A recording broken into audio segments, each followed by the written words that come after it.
Dear students, मैं विजय साग स्वागत आप सभी का आपके अपने YouTube channel BGA creative classes में। आज हम लोग रिलेशन टॉपिक को कम्प्लीटली फिनिश हम लोगों ने कर लिया है। आज हम फंक्शन के बारे में बात करेंगे कि फंक्शन क्या होता है और उसके टाइप्स क्या होते हैं। ठीक है, तो बिना किसी देरी के हम फंक्शन की तरफ मूवमेंट करेंगे। सबसे पहला क्वेश्चन आता है व्हाट इज फंक्शन। तो फंक्शन, जब हम लोगों ने रिलेशन टॉपिक स्टार्ट किया था तो रिलेशन में भी हमने ये चीज बताई थी कि function is also a type of relation. जो फंक्शन है ना, वो भी एक तरीका का रिलेशन होता है, लेकिन दोनों में डिफरेंस क्या होता है। तो डिफरेंस आपका क्या होता है वो चीज आप देखिएगा। Let A and B any two non empty set, यानी ए और बी कोई से दो नॉन एम्प्टी सेट हैं, ठीक है। देन द रूल और correspond between the element A and B is called function. यानी कि दो ए और बी दो नॉन एम्प्टी सेट हैं, उन दोनों को हम बोल सकते हैं कि ए और बी, मतलब हम बोल सकते हैं ये फंक्शन है फ्रॉम ए टू बी, यानी कि ए का बी के साथ फंक्शन है। लेकिन कब है? If each elements of A there correspondence exactly one element of B. यानी ये बोला गया है कि ए के पास जितने भी एलिमेंट्स हैं उनका एक अपना एग्जैक्ट एलिमेंट है बी के पास, तब तो ये फंक्शन है। तो भाई यही चीज मैंने आपको समझाई थी पहले भी कि जब हम लोगों ने रिलेशन टॉपिक के बारे में बात की थी ना, तो रिलेशन में ही हमने क्या बताया था, function is also a types of relation, but in this condition every element of set A is exactly one image in set B. यानी कि मेरे कहने का मतलब क्या है, हमने यहां पर दो एलिमेंट यहां पर सेट बना लिया। जैसे एक सेट हमने बना लिया ए और ये सेट हमने बना लिया यहां पर बी, ठीक है। भाई इसका रिलेशन इसके साथ है, मतलब ये फंक्शन है इसके साथ। तो मैंने यहां पर एक कोई भी एलिमेंट जैसे 1 2 3 4 5 और यहां पर मैंने दे दिया ए बी सी डी और ई। क्लियर है? हम मान लो यहां पर एक दे दिया एफ। अब इसकी एग्जैक्टली वन इमेज है, यानी एरो डायग्राम हम लोगों ने बना दिया यहां पर 1 का उसके साथ, ठीक है। 3 का मान लो इसके साथ है, ठीक है। और 4 का, और ये दिया गया 4, यानी इसको रिलेशन यहां से कर दो कि ए का फंक्शन बी के साथ है। क्लियर है? तो 3 का इसके साथ हो गया। अब हम अगर 4 की बात करें तो 4 का सी के साथ हो गया और 5 का मान लो डी के साथ हो गया। इस तरह से हम लोगों ने एरो डायग्राम बना दिया। तो एरो डायग्राम से हम लोगों ने क्या सीखा यहां पर, मैंने यहां पर यह बताया है कि जो फंक्शन हमारा है, फंक्शन की कंडीशन क्या होती है कि ए के पास जितने भी एलिमेंट्स हैं उन सभी की एक इमेज बी में होनी चाहिए। अगर बी में इमेज है तो ये फंक्शन है, अदरवाइज ये फंक्शन नहीं है। जैसे अगर मैं यहां पर 6 लिख देते, और 6 एक ऐसा एलिमेंट है जिसकी कोई भी इमेज बी में नहीं है, तो हम बोल सकते हैं कि ए है, ए का बी के साथ कोई भी फंक्शन नहीं है। तो भाई फंक्शन पहले आप समझ लीजिएगा, फंक्शन को हम क्या समझाना चाह रहे हैं। फंक्शन में हमने ये बोला है कि सेट ए में जितने भी एलिमेंट्स हैं वो कम से कम एग्जैक्टली एक एलिमेंट बी में उनका होना चाहिए, तो वो फंक्शन है। In mathematical way we write f, ये देखो यहां पर जो मैंने फॉर्मेशन दे दी है, हम इसको फंक्शन को इस तरह से रिप्रेजेंट करते हैं। फंक्शन हमारा ए का बी के साथ है, क्लियर है, जिसमें y is equal to f x, x belongs to A and y belongs to B. मैंने यहां पर क्या बना लिया, जैसे मान लो ये एलिमेंट हमने x मान लिया, अब ये y है, लेकिन y तो है, लेकिन भाई फंक्शन किसका है, x का ही तो फंक्शन है। ये y पूरा सेट है, मतलब x is A elements which belongs to A. x वो एलिमेंट्स हैं जो a में लाई करेंगे और y वो एलिमेंट हैं जो b में लाई करेंगे। But y is equal to f x, क्योंकि फंक्शन तुम्हारा x का ही है, यानी हम x की वैल्यू पुट करेंगे तब हमें यहां पर y की वैल्यू मिलेगी। तो मैथमेटिकल वे में हमने यहां पर ये रिप्रेजेंट कर दिया। तो यानी कि आप नोट डाल के ये लिख सकते हो, function is also a type of relation, also a type of relation. जो फंक्शन है वो भी एक रिलेशन का टाइप है, क्लियर है। और दूसरा पॉइंट यहां पर क्या है भाई, फंक्शन अगर ये भी एक रिलेशन का टाइप अगर है तो इन दोनों में डिफरेंस क्या है। तो भाई डिफरेंस फंक्शन में ये है, हम आपको ये बता दूं कि जितने भी एलिमेंट ए के पास है उनकी एग्जैक्टली वन इमेज होनी चाहिए बी में, तो बस यही फंक्शन है। यानी कि अगर दूसरे तरीके से अगर हम बोलें तो जैसे हमने यहां पर ये बोला 1 के साथ ए, यानी कि 1 के साथ A हो गया और 2 के साथ B हो गया है और 3 के साथ C हो गया है और 4 के साथ 3 के साथ यहां पर E चल रहा है और 4 के साथ हमारा C चल रहा है यहां पर और 5 के साथ यहां पर D चल रहा है। तो भाई एक बार देख लीजिएगा, जब हमने इनके ऑर्डर्ड पेयर देखे तो 1 2 3 4 5, यानी कि in ordered pair first element is different in every ordered pair, यानी कि पहला एलिमेंट हर एक ऑर्डर्ड पेयर में डिफरेंट होगा। बस यही तो बेसिकली डिफरेंस है। यानी कि जब हम लोग रिलेशन कर रहे थे ना, तो रिलेशन के ऑर्डर्ड पेयर क्या होते थे भाई? 1 1 1 2 1 3, यानी देखो यहां पर मैंने 3 ऑर्डर्ड पेयर लिख दिए हैं, तो तीनों का पहला एलिमेंट सेम है, तो ये हमारा फंक्शन नहीं हो सकता। ये सिर्फ क्या है? एक रिलेशन है। तो रिलेशन और फंक्शन में डिफरेंस क्या होता है? This is most important thing, ये आपको पता होनी चाहिए। मैंने बता दिया फंक्शन एक रिलेशन का टाइप है, इसका मतलब ये नहीं है कि जो रिलेशन होगा वो फंक्शन भी होगा। फंक्शन की अपनी एक एसेंशियल कंडीशन होती है कि ये all the ordered pair first element is different in each cases, यानी प्रत्येक केसेस में पहला ordered pair first element different होना चाहिए। बस ये हमारी फंक्शन की कंडीशन है, ठीक है। तो आई होप ये सभी आपको समझ में आ गया होगा कि फंक्शन क्या होता है। हम लोग इसके बारे में, इसकी एसेंशियल कंडीशंस के बारे में भी बात करेंगे। अब हमने यहां तक कर लिया था फंक्शन क्या होता है, ठीक है। अब हमारे पास वर्ड आते हैं। पहला वर्ड हमारे पास है डोमेन। डोमेन किसे कहते हैं? What is domain? तो डोमेन अगर आपको समझ में आना चाहिए तो देखो यहां से x मतलब ए एलिमेंट, ए जो सेट दिया गया, ए के पास जितने भी एलिमेंट, इनको हम लोग बोलते हैं डोमेन। इनको हम लोग क्या बोलते हैं? डोमेन। और बी के पास जितने भी एलिमेंट्स हैं, इनको हम लोग बोलते हैं कोडोमेन। कोडोमेन। तो भाई डोमेन की अगर हम बात करें तो तुम यहां पर क्या लिखोगे?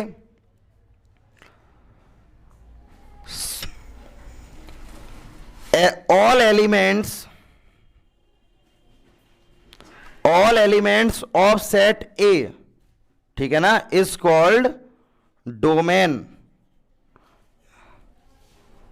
जितने भी सेट ए के एलिमेंट्स होते हैं वो हमारे डोमेन होते हैं।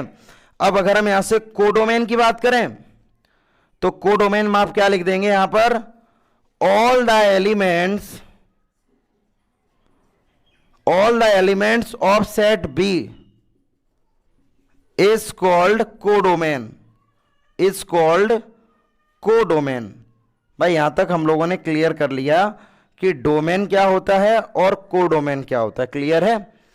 अब हम बात करेंगे, मेरे पास एक वर्ड आता है image and pre image. Image and pre image. तो देखिएगा एक बार, हम लोग अब यहां पर बात करेंगे इमेज एंड प्री इमेज।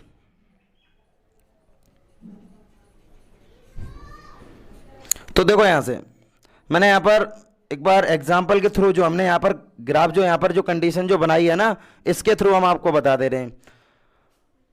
एक ए का रिलेशन, ए का फंक्शन जो दिया गया वो ए का डायरेक्टली कॉन्टेक्ट इसके साथ ए के साथ है, बन का ए के साथ। तो बन की इमेज ए है और ए की प्री इमेज बन है। यानी कि अगर हम ऑर्डर्ड पेयर में अगर देखें तो 1 is the pre image and A is the image, and 1 is the domain and A is the range. भाई दोनों चीजें पहले समझिएगा। हमने चैप्टर जब रिलेशन आपको पढ़ाया था ना, रिलेशन में हमने पहले से ये चीज आपको सभी बता दी है। जो यहां पर ये बन दिया गया ना, 1 कॉमा ए, तो अगर हम यहां से देखें तो आप ये लिख सकते हो, जैसे हमने यहां पर 4 कॉमा सी की बात करें तो 4 अभी हमारी प्री इमेज है, 4 हमारी प्री इमेज है और सी हमारी इमेज है। और प्री इमेज को ही हम लोग बोलते हैं डोमेन और इमेज को हम लोग बोलते हैं रेंज। ये चीज आपको समझ में आनी चाहिए। इन चारों वर्ड का हम लोग बहुत ही ज्यादा यूज करने वाले हैं इस चैप्टर में, तो ये चीज समझ में आनी चाहिए। यानी कि अगर हम इमेज और प्री इमेज की अगर हम बात करेंगे तो यहां पर आप क्या लिखने वाले हैं? इमेज, सबसे पहले हम इमेज की बात करेंगे, यानी यहां पे लिखोगे x is a elements of set A and y is the element of set B under the function f. We can say that x is the pre-image of y and y is the images of x. यानी आप क्या करने वाले हैं यहां पर? यहां पर प्रॉपर तरीके से थ्योरेटिकल बेस से आप इसको लिखोगे, यहां पर x is A elements of A and y is A elements of B. Clear है? Under the function f, under the function f,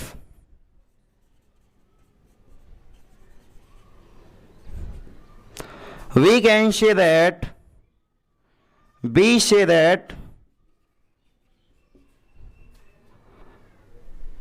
y is the image of x, ठीक है, y is the images of x under f and x is the pre-image of y, x is the pre-image of y। ठीक है भाई, हम लोगों ने यहां पर क्या लॉजिक क्लियर कर लिया है कि इमेज क्या होती है, प्री इमेज क्या होती है, डोमेन क्या होती है और कोडोमेन क्या होती है। अब हमारे पास लास्ट टॉपिक रह गया रेंज। तो रेंज को भी एक बार आप समझ लीजिएगा, रेंज भी हम यहां पर बता दे रहे हैं। अब रेंज क्या होती है, तो क्योंकि हम लोगों ने domain, codomain, images and pre images पढ़ लिए, अब यहां पर वर्ड आता है रेंज का। तो रेंज को आप समझ लीजिएगा, छोटे से स्टेप में हम यहां पर रेंज को बता देंगे। रेंज क्या होती है, किसी भी फंक्शन की रेंज क्या होती है। तो भाई रेंज से अगर हम बात करें यहां पर, तो रेंज आप देखो यहां से 1 है, 1 की इमेज ए है, 2 की इमेज बी है, 3 की इमेज सी है एंड 4 की इमेज, ठीक है, ई है एंड 5 की इमेज डी है। तो भाई ये इमेजेस हमें गिवन है, यानी हम यहां पर ये बोल सकते हैं द सबसेट ऑफ बी, यानी कि बी के जितने भी सबसेट हैं which contain all the images of element A, यानी कि जिसके अंदर एलिमेंट ए में जितने भी एलिमेंट्स हैं उनकी सभी की इमेज जिसमें लाई कर रही हो, दैट इज द रेंज। वही तुम्हारी क्या होती है, रेंज होती है। यानी कि आप यहां पर क्या करने वाले हैं, यहां पर आप लिखोगे this subset of B which contain all the images of elements B, of elements A is called range, और रेंज को हम लोग डिनोट किससे करते हैं, एफ ए से। क्लियर है भाई, एक ही रेंज है इसलिए एफ ए से मैंने डिनोट कर दी इसको, यानी कि ये मैंने शॉर्ट फॉर्म में डिनोट लिख दिया है। तो भाई रेंज सभी को समझ में आ गई ना, यानी कि हम सभी एलिमेंट्स की बात नहीं करेंगे, सभी एलिमेंट्स, यानी कि बी के अंदर जितने भी एलिमेंट्स प्रेजेंट होंगे उन सभी को कोडोमेन बोलेंगे, क्योंकि बी एक ऐसा एलिमेंट है। देखो समझ लो पहले इस केस को, हम यहां पर क्या बताने वाले हैं, ए में जितने भी एलिमेंट हैं सबकी इमेजेस होनी चाहिए तो वो फंक्शन होगा। ये चीज क्लियर है ना। और बी के पास जितने भी एलिमेंट्स हैं जरूरी नहीं है कि वो सभी इमेजेस एक ही होनी चाहिए, उसमें हो भी सकती हैं और नहीं भी हो सकती। यानी कि बी के पास एक्स्ट्रा एलिमेंट प्रेजेंट हो सकते हैं और उन एक्स्ट्रा एलिमेंट के टोटल ग्रुप को हम लोग बोलते हैं कोडोमेन। और जितने भी एलिमेंट्स इसमें होते हैं जो किसी जिस बी में जितने भी एलिमेंट्स वो होते हैं जो किसी न किसी की इमेज होती हैं उनको हम लोग बोलते हैं रेंज। तो वही चीज मैंने यहां पर डिफाइन की है, the subset of B which contain all the images of elements A is called range. यानी कि बी का वो सबसेट हमें चाहिए जिसके अंदर सभी इमेजेस एक ही लाई कर रही हो, वही हमारी क्या होती है, रेंज। सबसे पहले वीडियो को पुश करो और इस पूरे कॉन्सेप्ट को नोट करो, थ्योरेटिकल पोर्शन है, मोस्ट इंपोर्टेंट है। एक एग्जाम्पल को सॉल्व करते हैं। अभी हम लोगों ने थ्योरेटिकल पोर्शन अभी समझा था, तो जिन स्टूडेंट को अभी नहीं समझ पाया तो एग्जाम्पल से हम उसको और अच्छे से क्लियर करेंगे, ठीक है। फिर हम पढ़ेंगे टाइप्स ऑफ फंक्शन। देखो एग्जाम्पल हमें क्या दिया गया है, एक ए हमारा सेट ये दिया गया और बी जो सेट है वो इंटीजर का सेट है। भाई ए सेट हमें दिया गया और बी सेट है वो इंटीजर का सेट है। आपने यहां से एरो डायग्राम ड्रॉ किया, यानी कि एरो डायग्राम ड्रॉ किया यहां से ए एंड बी, ए और बी, और भाई इसका ए का फंक्शन बी के साथ है, ठीक है। ए के पास एलिमेंट दिए गए -2, -1, 1 और 2, और जो सेट बी जो हमारा है वो इंटीजर का सेट है। तो भाई इंटीजर का सेट है तो 0, -1, -2, -3, -4 डेड डैश, और इधर 1, 2, 3, 4, 5 और डेड डैश, यानी कि भाई नेगेटिव नंबर भी होंगे और पॉजिटिव नंबर भी होंगे। तो यानी कि अब इन्होंने यहां पर क्या बोला है, x बिलोंग्स टू ए, यानी कि इसमें आपने ये बता दिया x मान लो ये हो गया, ठीक है, और y हमारा क्या हो गया, यहां पर जो b में जो जितने भी एलिमेंट्स है ना वो fx है, यानी कि कंडीशन अगर हम देखें, मान लो y एलिमेंट्स है तो y डायरेक्टली बिलोंग किसको करेगा, या y किसके इक्वल हो जाएगा, यानी कि fx के इक्वल हो जाएगा। अब देखिएगा हमसे बोला गया हमें डोमेन, रेंज और कोडोमेन को फाइंड आउट करना है। तो यानी कि फंक्शन हमें क्या दिया गया है, सॉल्यूशन के according fx is equal to x square -1, clear है। अब एक ही आपके पास वैल्यू, तो देखो यहां से हम कंडीशन क्या क्या बनाएंगे, हम a को पुट करेंगे, जैसे ही आप a की वैल्यू पुट करेंगे यहां पर, यानी कि पहले आप पुट करेंगे f-2, जैसे ही आप -2 यहां पर पुट करेंगे तो -2 पुट करने के बाद -2 का स्क्वायर -1, यानी कि 4 - 1 दैट इज 3, उसके बाद f-1 पुट करेंगे आप, -1 का स्क्वायर -1 यानी 1 - 1 यानी कि 0, क्लियर है। उसके बाद आप 1 पुट करेंगे यहां पर, तो 1 का स्क्वायर -1 यानी कि 1 - 1 दैट इज 0। जो आप यहां से 2 पुट करेंगे तो 2 का स्क्वायर -1 यानी कि 4 - 1 यानी कि यहां पर आ जाएगा 3। तो अब आप इसको एरो डायग्राम पे रिप्रेजेंट करें, तो जब आप इनको एरो डायग्राम पर रिप्रेजेंट करेंगे ना, तो -2 रखने पर आपको 3 मिला है, -2 रखने पर आपको 3 मिला है, यहां पर आपने प्रेजेंट कर दिया। -1 रखने पर आपको 0 मिला है, -1 रखने पर 0 मिला है, क्लियर है। 1 रखने पर भी 0 मिला है, और 2 रखने पर आपको 3 मिला है, यानी कि ये आपने यहां पर एरो डायग्राम रिप्रेजेंट कर दिया है। अब हमने क्या बोला था, अब उन बातों को समझ लीजिएगा दोबारा से जो बातें आपको नहीं समझ में आई हैं। ये फंक्शन क्यों है, ये फंक्शन सिर्फ इसलिए है कि जितने भी एलिमेंट हमारे ए के पास हैं उनकी एग्जैक्टली एक इमेज बन रही है बी में, ठीक है। अब दूसरी बात क्या है, फंक्शन ये, और उसके बाद बी के, मैंने बोला था बी में काफी सारे ऐसे एलिमेंट्स होंगे जिनकी इमेजेस नहीं होगी, मतलब जो ए के किसी भी एलिमेंट की इमेज हो भी सकते हैं और नहीं भी हो सकते हैं। तो मैंने ये बोला था कि ए में जितने एलिमेंट हैं वो कंप्लीटली फुल, मतलब यूज्ड होने चाहिए, यानी कि यहां पर कोई खाली नहीं रहना चाहिए। जैसे मैं अगर यहां पर 5 बोल देता और 5 बोलने के बाद इसमें हम कहीं पर उसको मैच नहीं करता, तो 5 बोलने के बाद अगर ये नंबर इसमें मैच नहीं कर सकते थे तब ये फंक्शन नहीं था, लेकिन अभी तो ये फंक्शन है। तो भाई रेंज और कोडोमेन की अगर हम बात करें तो सबसे पहले हम बात करेंगे डोमेन।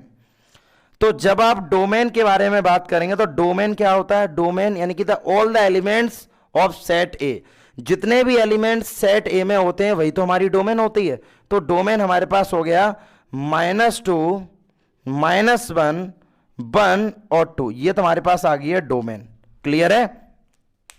अब हम बात करेंगे कोडोमेन के बारे में।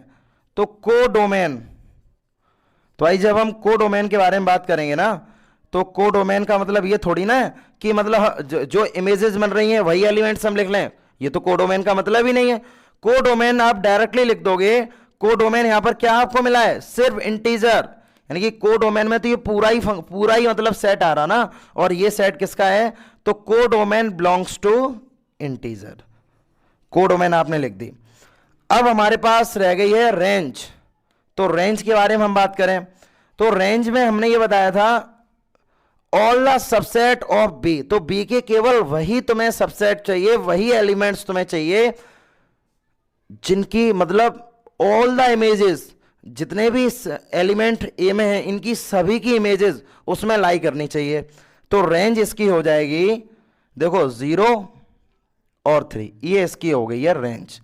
तो भाई आपको ये समझ में आना चाहिए डोमेन, कोडोमेन और रेंज क्या होती है, ये चीज क्लियर है भाई। हम लोगों ने डीपली इस चीज को समझ लिया है कि डोमेन क्या होती है, कोडोमेन क्या होती है और रेंज क्या होती है। अब अगर हम इमेजेस की बात करते हैं तो इमेजेस 0 और 3, भाई ये सभी इमेजेस हैं, और प्री इमेजेस ये सभी प्री इमेजेस हैं, क्लियर है। अच्छा, अब इसेंशियल कंडीशन आप देखिएगा, इसेंशियल कंडीशन जो कि ये वो कंडीशन है जिस मतलब अगर ये कंडीशन अगर हमें मिलती हैं तो हम बोल सकते हैं कि ये हमारा फंक्शन है। तो पहली कंडीशन क्या है? पहली कंडीशन यहां पर ये है, all the elements of set A, all the elements of set ए, ठीक है, फुली यूज्ड, फुली यूज्ड। क्या मैंने इसमें बताना आपको चाहा कि जितने भी एलिमेंट सेट ए में हैं वो सभी कंप्लीटली यूज्ड होने चाहिए, यानी कि यहां पर कोई भी ऐसा एलिमेंट ना हो जिसकी इमेज ही ना इसमें बन रही हो, तब तो ये फंक्शन होगा। और दूसरी कंडीशन क्या है?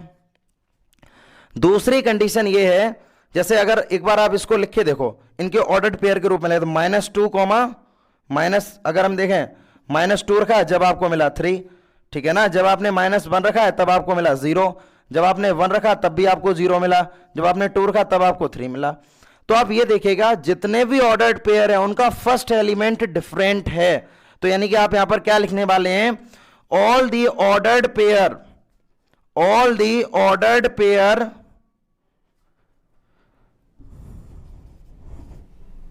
ऑर्डर्ड पेयर, ठीक है, first element is different, first element is different, यानी जितने भी ऑर्डर्ड पेयर हैं उनका पहला एलिमेंट डिफरेंट होना चाहिए। पहला एलिमेंट डिफरेंट होना चाहिए, या आप ये बोल सकते हैं कि every elements of set A, every elements, every elements of set ए, ठीक है, every elements of set A must have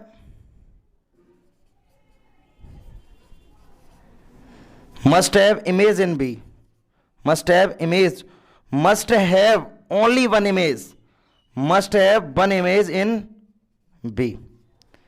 और लास्ट कंडीशन क्या है इसकी, मैंने यहां पर आपको ये लिखा दिया है कि पहले एलिमेंट्स सेट ए में जितने भी एलिमेंट्स हैं उनकी इमेज बी में होनी चाहिए, ये चीज मैंने आपको बता दी है।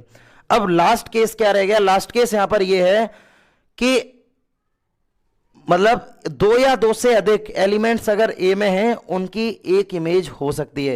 यानी कि मेरे कहने का मतलब पहले समझो, यानी कि सेट ए में जो एलिमेंट्स हैं तो 2 एलिमेंट्स की तो एक इमेज हो सकती है। जैसे देखो यहां पर -2 की भी 3 है और 2 की भी 3 है, यानी कि 2 एलिमेंट्स की तो एक इमेज हो सकती है, लेकिन एक एलिमेंट्स की 2 इमेज नहीं हो सकती हैं। अगर 2 एलिमेंट्स की अगर एक इमेज है तो पॉसिबल वो फंक्शन है, लेकिन एक एलिमेंट्स की 2 इमेज पॉसिबल नहीं है। क्योंकि तो यहां पर आप क्या लिख सकते हो, यहां पर आप लिख सकते हो कि 2 और मोर एलिमेंट्स, 2 और मोर एलिमेंट्स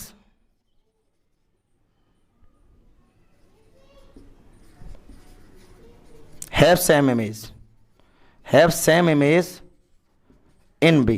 क्लियर है भाई? ये 3 इसेंशियल कंडीशन है, आप इनको ढंग से तैयार कर लीजिएगा कि तीनों में हमने क्या बताई। पहली कंडीशन ये है कि जितने भी एलिमेंट्स सेट ए में हैं वो सभी कंप्लीटली यूज्ड होने चाहिए, और all the ordered pair first element is different, जितने भी ऑर्डर्ड पेयर है ना उनके सभी के पहले एलिमेंट्स डिफरेंट होने चाहिए, और या पहले एलिमेंट्स डिफरेंट होने चाहिए, या आप ये बोल सकते हो every elements of set A must have one image in B, यानी कि जितने भी एलिमेंट्स हमारे पास ए में हैं उनकी एक इमेज बी में होनी चाहिए, और एक इमेज बी में होनी चाहिए। फिर हमने यहां पर देखा है कि -2 की भी 3 है और 2 की भी 3 है, तो भाई यहां से क्या केस और जनरेट हो रहा है, 2 और मोर एलिमेंट्स, 2 और more elements in set A, in set ए मतलब 2 या 2 से अधिक एलिमेंट्स सेट ए में होंगे जिनकी सेम इमेज होगी, यानी सेम इमेज का मतलब एक ही इमेज होगी बी के साथ। ठीक है, ये 3 पॉइंट्स हैं, अगर 3 पॉइंट्स भी सेटिस्फाइड हो रहे हैं तो हम वहां पे बोल सकते हैं कि ये हमारा फंक्शन होगा। अच्छा, अभी तक हम लोगों ने फंक्शन के बारे में पढ़ा था। ठीक है, अब कुछ ऐसे स्टूडेंट भी होंगे जिन्हें अब भी फंक्शन पहचानने में प्रॉब्लम होगी, तो बहुत ही आसान तरीका है, हम आपको एक टेस्ट बताएंगे, बहुत ही ज़्यादा आसान तरीका है जिससे आप आसानी से फाइंड आउट कर सकते हैं कि क्या फंक्शन है और क्या रिलेशन है। जिस टेस्ट को हम लोग बोलते हैं वर्टिकल लाइन टेस्ट, हम लोग क्या बोलते हैं इसको, वर्टिकल लाइन टेस्ट। तो वर्टिकल लाइन टेस्ट क्या होता है इसके बारे में भी आप एक बार समझ लीजिएगा। जैसे कि हमने यहां पर एक ग्राफ बनाया, ये पैराबोला बना दिया, ये पैराबोला बाई के अलोंग है, तो इसका मतलब x square is equal to 4ay, ये पैराबोला की कंडीशन है। ठीक है, ये हमारे पास पैराबोला की कंडीशन है, x square is equal to 4ay। अब हम क्या करने वाले हैं इसमें, ये हमारी एक्स एक्सिस है और ये हमारी वाई एक्सिस है। ठीक है, तो अब हम क्या करेंगे, एक लाइन ड्रॉ करेंगे जो कि इस बाई एक्सिस के पैरेलल हो। तो हमने एक लाइन ड्रॉ कर दी जो कि इसके बाई के पैरेलल है। तो इस लाइन ने इस ग्राफ को केवल एक पॉइंट पर कट किया है, बस यही तो लॉजिक है। इस लाइन ने इसको एक जगह पर कट किया, इसका मतलब यह है कि ये हमारा फंक्शन है।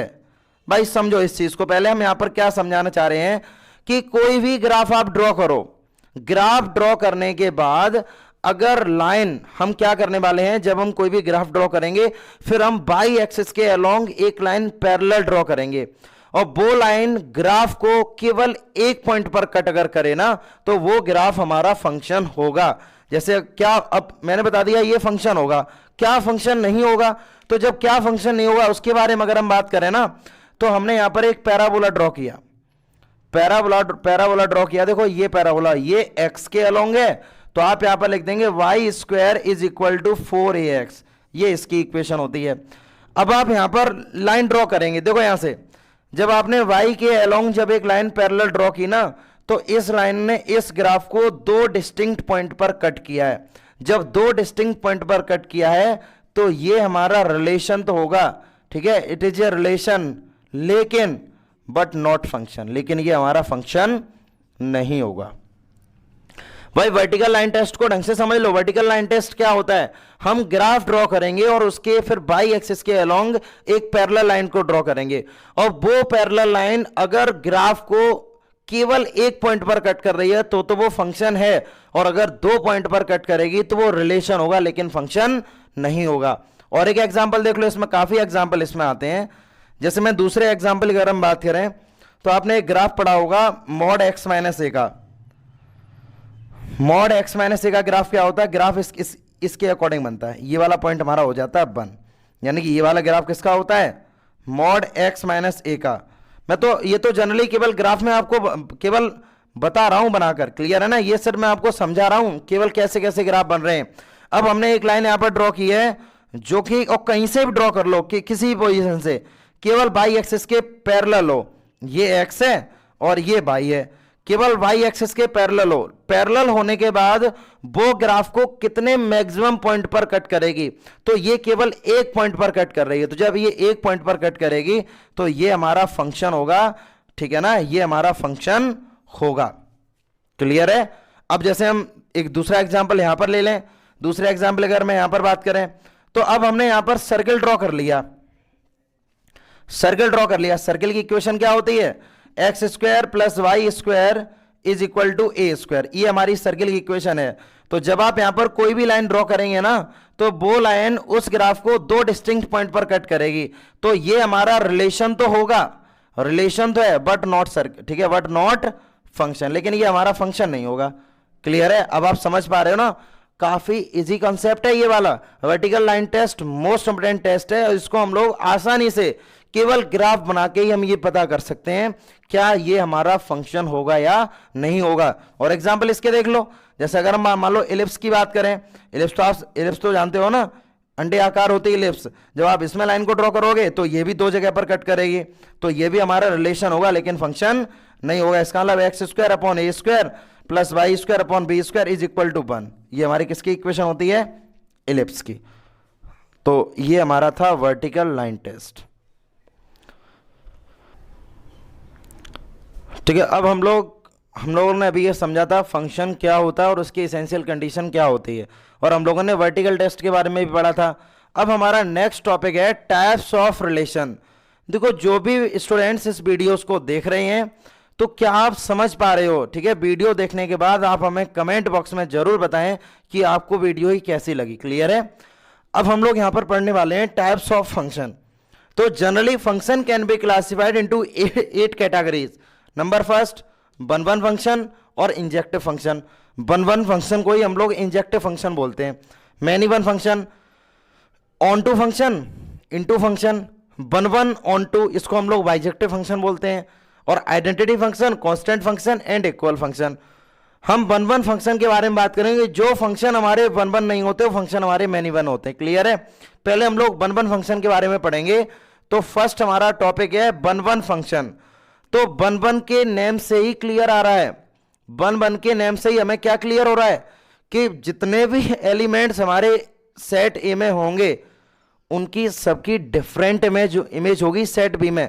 अगर डिफरेंट इमेज है सेट बी में तो वो हमारे फंक्शन वन वन फंक्शन होंगे। देखो वही चीज हमने यहां पर लिखी है। If a function F A to B is such that distinct element of A have distinct image in B. हमने यहां पर क्या बोला है कि मेरे पास ए के अंदर जितने भी डिस्टिंक्ट एलिमेंट हैं, अलग अलग एलिमेंट हैं, उनकी इमेज भी अलग अलग होगी बी में। ठीक है? तो वही हमारा वन वन फंक्शन होगा।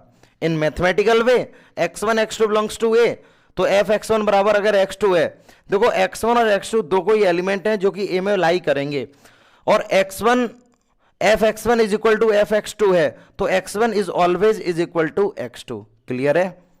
देखो यहां से, तो then the function is called one one function. यानी कि अगर इस वाली कंडीशन को भी अगर सेटिस्फाइड अगर करेगा ना, तब भी वो हमारा वन वन फंक्शन होगा।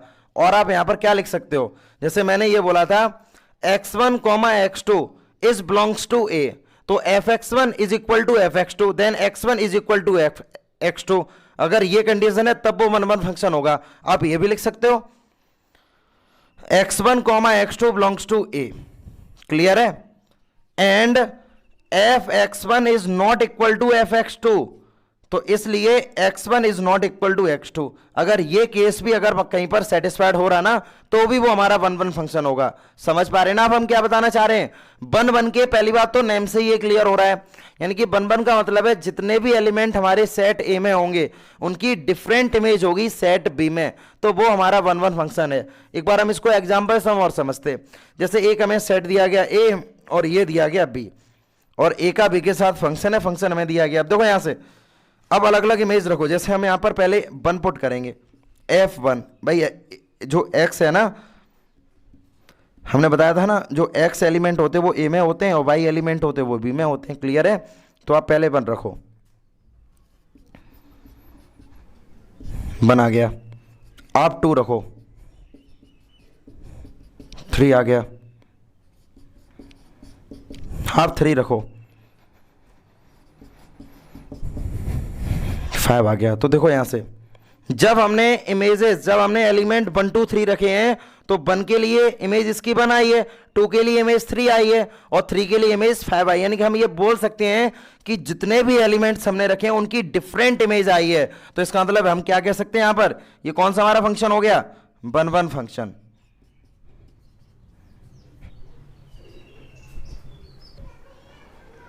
ठीक है? हम लोगों ने यहां पर क्या पता किया था ना, हम लोगों ने दिया था यहां पर ए और बी दिए गए थे, यहां पर ये फंक्शन दिया गया, तो हर ए के प्रत्येक एलिमेंट्स पर इसकी डिफरेंट इमेज आई है।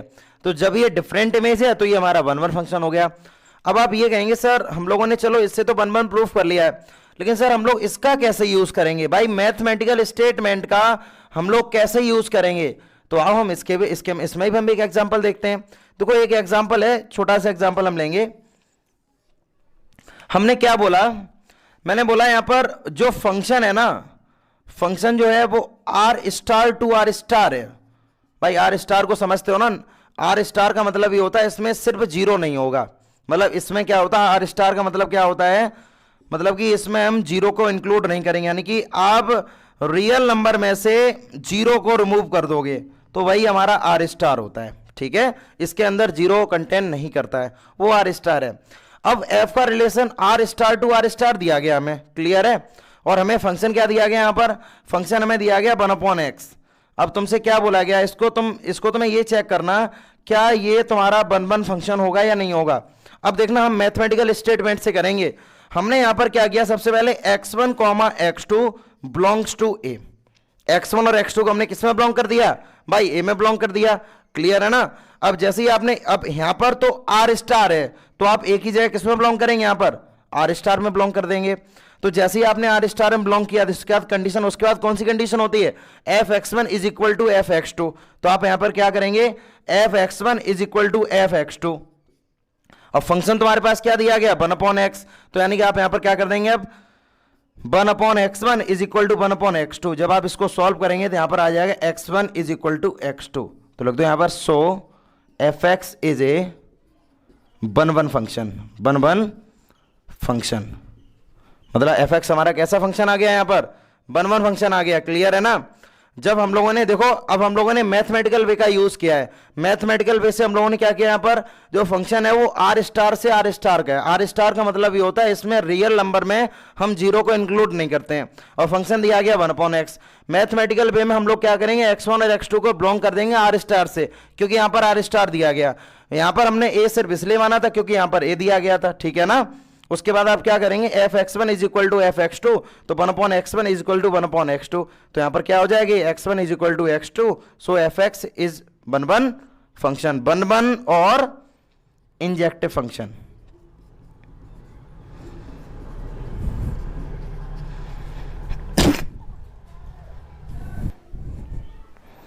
अब हम लोग मैनी वन फंक्शन के बारे में बात करेंगे। देखो मैनी वन फंक्शन क्या होता है, अभी तक हम लोगों ने 1/1 फंक्शन पढ़ा था। तो 1/1 फंक्शन का मतलब क्या था कि जितने भी एलिमेंट सेट ए में होंगे उनकी डिफरेंट इमेज बनेगी सेट बी में, तो वो हमारा 1/1 फंक्शन था। और many one function just reverse है। मैनी वन फंक्शन का मतलब क्या है कि सेट ए के दो या दो से अधिक एलिमेंट की इमेज सेट बी में एक ही इमेज होगी, तो वो फंक्शन हमारा मैनी वन फंक्शन होता है। जैसे इसमें हमने क्या लिखा है, a function F A to B set to B many one function if two or more elements of set A. मैंने बताया था ना अभी, दो या दो से अधिक एलिमेंट सेट ए के हों और जिनकी एक ही इमेज बने सेट बी में, तो वो हमारे एलिमेंट्स क्या होते हैं, वो हमारा फंक्शन क्या होता है, मैनी वन फंक्शन। यानी कि हम यहां पर ये बोल सकते हैं मैथमेटिकल वे की अगर हम बात करें, मैथमेटिकली अगर हम इसको लिखना चाहें, हम इसको कैसे लिखेंगे, हमने यहां पर लिखा x1, x2 बिलोंग्स टू ए। ये क्लियर है भाई, x1 और x2 दोनों ए में बिलोंग करेंगे। जब दोनों ए में बिलोंग करेंगे तो उसके बाद यहां पर क्या कंडीशन बनेगी, x1 is not equal to x2, x1 is not equal to x2 but f(x1) is equal to f(x2). ये स्टेटमेंट है। इस फंक्शन को हम लोग बोलते हैं मैनी वन फंक्शन। अभी हम बताएंगे इसका यूज हम कैसे करेंगे। नोट डाल के आप एक चीज और लिख दीजिएगा कि जो फंक्शन हमारे 1/1 नहीं होते हैं उन फंक्शन को हम मैनी वन फंक्शन बोलते हैं। यानी कि those functions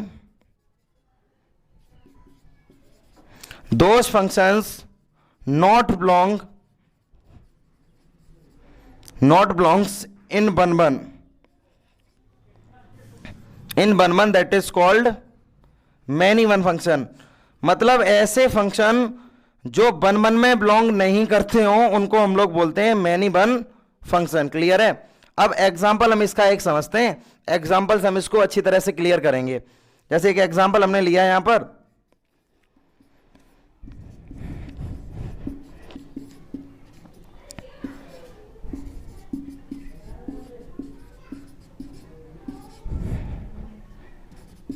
ठीक है भाई, ए जो सेट है उसके पास एलिमेंट है -1, 0 और 1, और बी के पास है 0, 1 और 2। और जो फंक्शन हमें दिया गया और उन्होंने ये बोल दिया फंक्शन ए टू बी है, और जिसमें फंक्शन हमें दिया गया f x is equal to x square. अब आप देखो यहां पर जब आप -1 पुट करेंगे तो -1 का स्क्वायर दैट इज 1, जब आप 0 पुट करेंगे तो 0 का स्क्वायर दैट इज 0, जब आप यहां पर 1 पुट करेंगे तो 1 का स्क्वायर यानी कि 1।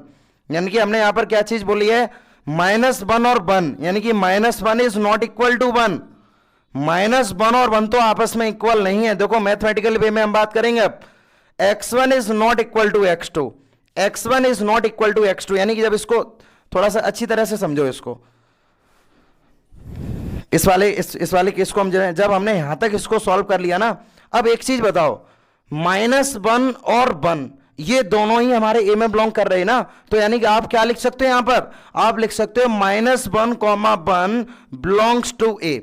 भाई ए में बिलोंग कर रहे हैं दोनों, जब ए में बिलोंग करेंगे and -1 is not equal to 1, भाई ये वाली कंडीशन भी क्लियर है, -1 जो है वो 1 के इक्वल ही नहीं है, लेकिन -1 1 के इक्वल नहीं है, लेकिन देन दो यहां पे f -1 is equal to f +1,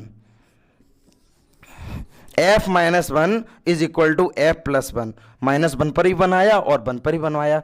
तो इसका मतलब है ये दोनों एक ही एलिमेंट तो डिफरेंट है, लेकिन दोनों की इमेज कैसी है, सेम। तो ऐसे फंक्शन को हम लोग मैनी वन फंक्शन बोलते हैं, यानी कि जो फंक्शन हमारे वन वन में लाई नहीं करते हैं वो फंक्शन हमारे मैनी वन होते हैं।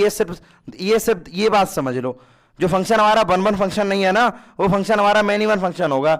और अगर आप डीपली वैसे समझना चाहो तो वन वन फंक्शन क्या होता है कि प्रत्येक एलिमेंट की डिफरेंट इमेज होती है, और मैनी वन फंक्शन क्या होता है, सेट ए में दो या दो से अधिक एलिमेंट की सेम इमेज होगी, उसको हम लोग बोलते हैं मैनी वन फंक्शन। अच्छा, इसके बाद थर्ड टाइप है onto function. Onto function को हम लोग बोलते हैं सर्जेक्टिव फंक्शन।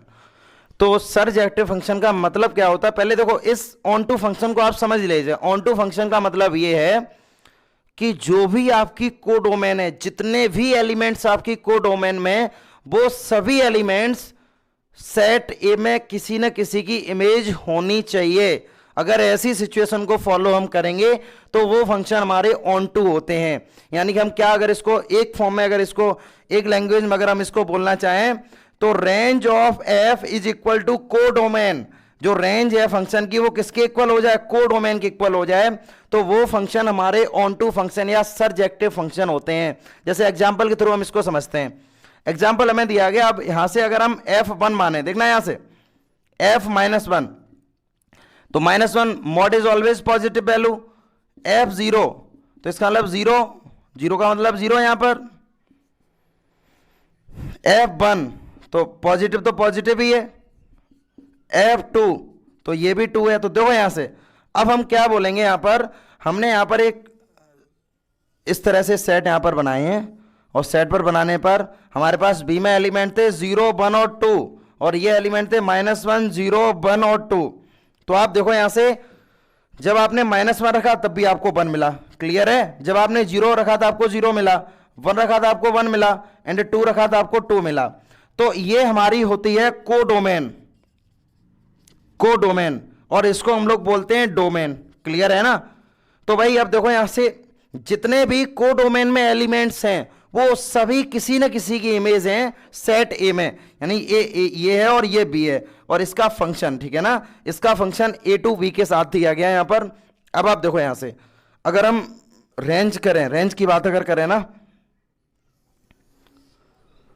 तो range of f A is equal to, ये रेंज ऑफ एफ ए किसके इक्वल टू है, is equal to codomain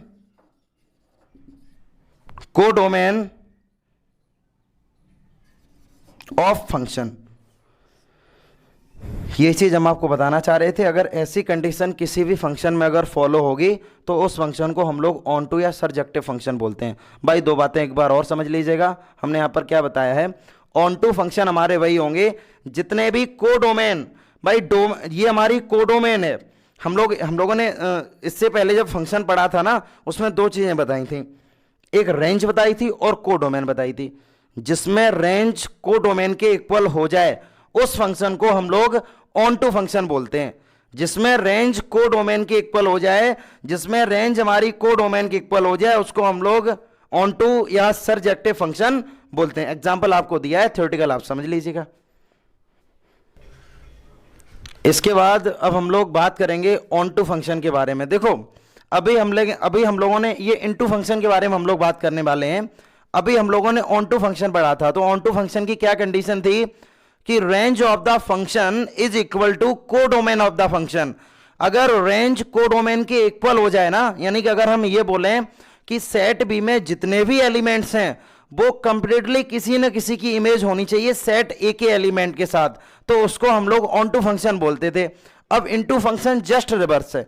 into function क्या बोला गया, इनटू फंक्शन में हमने ये बोला है सेट बी में जितने भी एलिमेंट हो ना, उसमें कम से कम एक या दो ऐसे एलिमेंट्स हो वो किसी की भी इमेज नहीं हो सेट ए के एलिमेंट की, तो ऐसे फंक्शन को हम लोग इनटू फंक्शन बोलते हैं। एक बार आप डेफिनेशन देखिएगा, in the function F A to B such that there exists at least one element in B, कम से कम एक एलिमेंट भी में ऐसा होना चाहिए जो कि किसी की भी इमेज नहीं हो ए के साथ, which is not the image of any element in B, यानी कि ए के एलिमेंट की किसी की भी वो इमेज नहीं हो।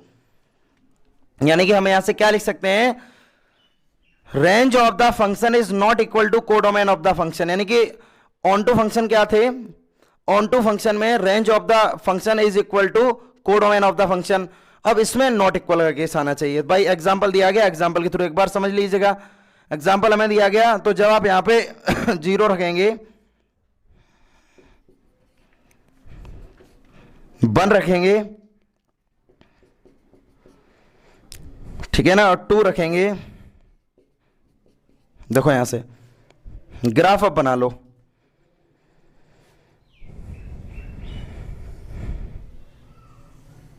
एरो डायग्राम हम बनाएंगे यहां पर, एरो डायग्राम यानी कि ए का फंक्शन है बी के साथ, ठीक है, फंक्शन। अब ए के एलिमेंट हैं 0, 1 और 2, और ये हैं 0, 1, 2, 3, ठीक है, 3 और 4। अब तुम देखो यहां से जब आप एरो डायग्राम बनाएंगे तो 0 का तो 0 से ही है, क्लियर है। उसके बाद 1 का 1 से है, 1 का 1 से बना दो, ये भी क्लियर है। अब 2 का 4 से, 2 का किसके साथ है, 4 के साथ है। अब आप ये देखिएगा, इसको हम लोग बोलते हैं डोमेन, और ये हमारी होती है कोडोमेन। अब कोडोमेन में अब भी 2 एलिमेंट ऐसे बचे हुए हैं जो किसी की भी इमेज नहीं है सेट ए में, क्लियर है ना। जब किसी की भी इमेज नहीं है तो इनको हम क्या बोल सकते हैं कि ऐसे फंक्शन हमारे इनटू फंक्शन होते हैं। भाई लॉजिक है, आप लॉजिक समझ लीजिएगा कि सेट ए के जितने भी एलिमेंट्स हैं उनकी भी इमेज हमें बी में मिल जाए और उसके बाद भी बी में कुछ एलिमेंट रह जाएं, बच जाएं, ऐसे फंक्शन को हम लोग इनटू फंक्शन बोलते हैं, ठीक है। अब हम लोग नेक्स्ट फंक्शन के बारे में बात करेंगे, 1 1 ऑन टू फंक्शन। तो 1 1 का फंक्शन है, मतलब फंक्शन हमारा 1 1 भी होना चाहिए और ऑन टू भी होना चाहिए। अगर हम इसको अगर हम डिफाइन करना चाहें, those functions which is 1 1 and on to, then the function is called 1 1 on to function या वाइजेक्टिव फंक्शन। ऐसे फंक्शन को हम लोग 1 1 फंक्शन भी बोलते हैं और वाइजेक्टिव फंक्शन ही बोलते हैं, यानी कि ऐसा फंक्शन जो 1 1 भी हो और ऑन टू भी हो। तो पहले एक बार ग्राफ हम इसका बनाएंगे, देखना यहां से ग्राफ का मतलब एरो डायग्राम पहले आप बनाइएगा। ये दिया गया ए और ये दिया गया बी फंक्शन, ठीक है, यानी कि 1 2 और 3, ये दिया गया 2 5 और 8। अब देखो यहां से 3x - 1 दिया गया, तो पहले तुम क्या करने वाले हो, पहले तुम यहां पर वैल्यू पुट करोगे, ठीक है, वैल्यू पुट करो फंक्शन में। पहले हम यहां पर 1 वैल्यू पुट करेंगे एफ में, एफ 1 पुट करो। तो जब आप यहां पर 1 पुट करेंगे 3 × 1 - 1 दैट इज 2, क्लियर है। अब आप 2 पुट करो, तो जैसे ही 2 पुट करोगे 3 × 2 - 1 दैट इज 5। अब 3 पुट करो, तो 3 का मतलब है 3 × 3 - 1 यानी कि 8। तो तुम देखो यहां से पहले की इमेज 2 है, यानी फर्स्ट की इमेज मिल गई आपको 2, क्लियर है, और दूसरे की इमेज क्या मिल गई है 5, और तीसरे की इमेज क्या मिल गई है 8। यानी कि अब हमें क्या मिला यहां पर, जितने भी एलिमेंट हैं, ये फंक्शन हमारा 1 1 क्यों है, 1 1 सिर्फ इसलिए है कि ए के जितने भी एलिमेंट्स हैं उन सभी की डिफरेंट इमेज है। यानी कि हम लोगों ने 1 1 फंक्शन को डिफाइन किया तब हमने बताया था ना, every elements of A have a distinct image in set B, यानी जितने भी सेट ए में एलिमेंट्स हैं उनकी डिस्टिंक्ट इमेज यानी कि डिफरेंट इमेज होनी चाहिए बी के साथ। तो देखो 1 की 2 है, 2 की 5 है, 3 की 8 है, तो डिफरेंट इमेज है। उसके बाद अब हम ऑन टू की बात क्या करेंगे, ऑन टू का मतलब ये होता है range of the function is equal to codomain of the function. तो देखो भाई यहां से 1 की 2, 2 की 5, 3 की 8, तो यही तो रेंज है 2 5 8। भाई एक बात बताओ मुझे, रेंज अगर मैं यहां से कैलकुलेट करें तो रेंज हमें क्या निकल के आएगी 2 5 और 8। और अगर आप यहां से कोडोमेन लिखो, कोडोमेन अगर आप यहां से लिखो तो कोडोमेन भी आपकी क्या है 2 5 और 8। तो रेंज और कोडोमेन आपस में दोनों ही इक्वल हैं, तो range of the function is equal to codomain of the function, that is then the function is called onto function, तो ये फंक्शन हमारा वन वन भी है और ऑन टू भी है। इस फंक्शन को हम लोग बोलेंगे one one onto function, या हम इसको बोलेंगे बाइजेक्टिव फंक्शन। ठीक है, अब अभी तक हम लोगों ने पढ़े थे one one function, many one function, onto function, into function, ठीक है, वन वन और ऑन टू फंक्शन जिसको हम लोग बाइजेक्टिव फंक्शन बोलते थे। तो अभी तक जितने भी फंक्शन पढ़े ये सभी फंक्शन मोस्ट इंपॉर्टेंट हैं और इन्हीं का हम लोग यूज करेंगे एक्सरसाइज सॉल्व करने के लिए। अब हमारे पास कुछ जनरल फंक्शन रह गए, उनको भी एक बार आप समझ लीजिए। पहला फंक्शन मैंने यहां पर बोला था आइडेंटिटी फंक्शन। तो जो हमारा आइडेंटिटी फंक्शन होता है इसको हम लोग रिप्रेजेंट करते हैं आई ए से। तो आइडेंटिटी फंक्शन को आप एक बार समझ लो। आइडेंटिटी फंक्शन क्या होते हैं? जो फंक्शन हमारे one one onto function जो होते हैं उन्हीं फंक्शन को हम लोग आइडेंटिटी फंक्शन भी बोलते हैं।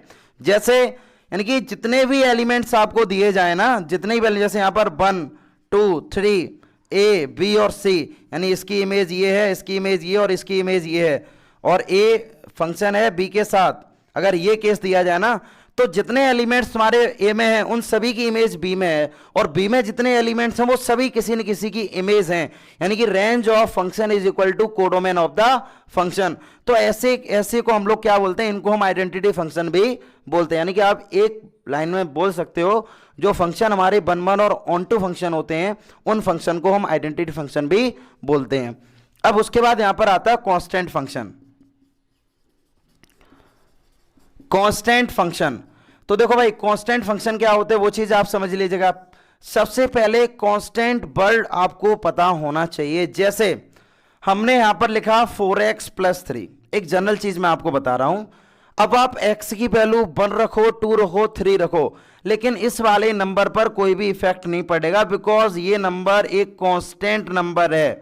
यानी कि हम x की वैल्यू को चाहे चेंज करें, लेकिन x की वैल्यू को चेंज करने पर जिस वैल्यूज पर कोई भी इफेक्ट नहीं पड़ता है उस नंबर को हम लोग कांस्टेंट नंबर बोलते हैं।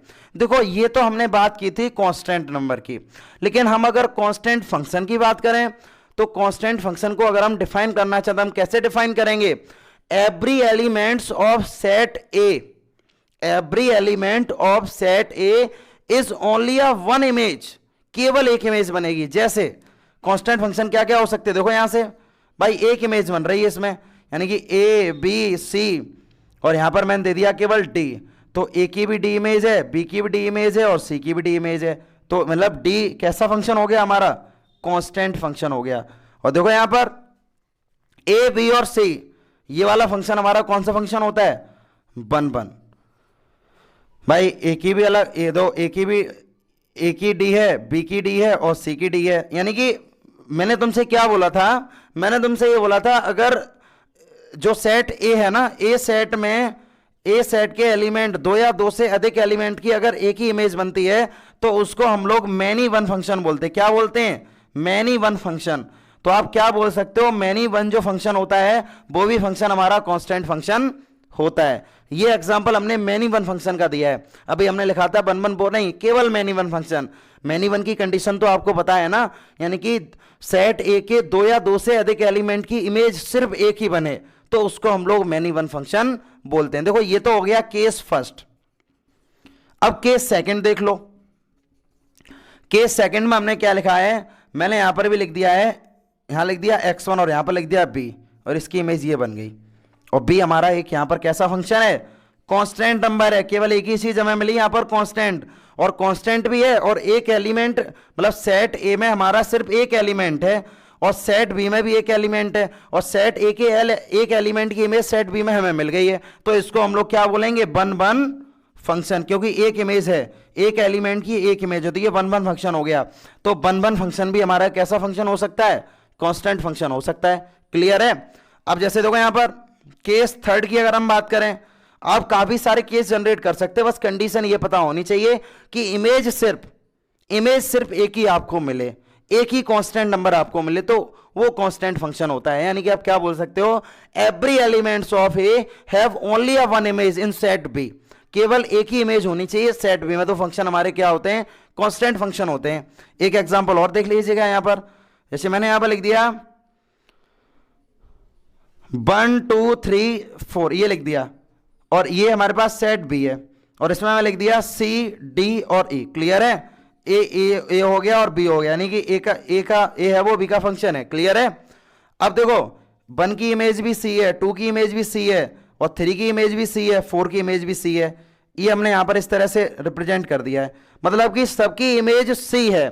पहली बात यहां पर क्या हमने लिखी है कि देखो यहां पर सेट बी में ये सभी एलिमेंट कवर्ड हो रहे हैं ना, इस वाले फंक्शन को आप मैनी वन भी बोल सकते हो, मैनी वन भी बोल सकते हो, और आप क्या बोल सकते हैं यहां पर, ऑन टू फंक्शन। क्या बोल सकते हैं यहां पर? Onto function. Onto function का मतलब समझ गए ना, इसको हम ऑन टू फंक्शन ही बोल सकते हैं, क्योंकि ऑन टू फंक्शन का मतलब ये होता है कि range of function is equal to codomain of function. तो इस केस में रेंज और कोडोमेन इक्वल होंगे, तो इसको आप मैनी वन और ऑन टू फंक्शन भी बोल सकते हो। और ये हमारा वन वन फंक्शन हो गया। क्लियर है? वन वन फंक्शन हो गया, और आप इसको ऑन टू फंक्शन ही बोल सकते हो। लेकिन जब हम इसकी बात करें ना, तो ये देखो पहली बात तो ये मैनी वन फंक्शन हो रहा है, यानी कि सेट ए में जो जितने एलिमेंट हैं, मतलब 2 या 2 से अधिक एलिमेंट की एक इमेज है, तो ये हमारा मैनी वन फंक्शन तो हो ही गया है। मैनी वन फंक्शन हो गया। क्लियर है? अब मैनी वन फंक्शन के अलावा और कौन सा फंक्शन हो सकता है? तो आप देखो यहां से ये वाला जो सेट भी है ना, इसमें एक इमेज होने के बाद भी कुछ एलिमेंट हमारे रह गए हैं। अगर एलिमेंट रहते नहीं तब तक तो ये ऑन टू था ही, तब तक तो ये ऑन टू है ही, लेकिन जब ये एलिमेंट यहां पर रह गए हैं तो ये फंक्शन हमारा इनटू फंक्शन भी हो गया है। तो मैनी वन और इनटू फंक्शन भी किसका टाइप हो सकता है? कांस्टेंट फंक्शन का।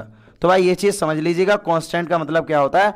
कांस्टेंट को हम एक लाइन में ही क्लियर करेंगे, सेट ए में जितने भी एलिमेंट होंगे उन सभी की ओनली एक ही इमेज हो, उस फंक्शन को हम लोग कांस्टेंट फंक्शन बोलते हैं। और आइडेंटिटी फंक्शन तो आपको समझ में ही आ गया, जो फंक्शन हमारे वन वन और ऑन टू होते हैं उन फंक्शन को हम आइडेंटिटी फंक्शन भी बोलते हैं।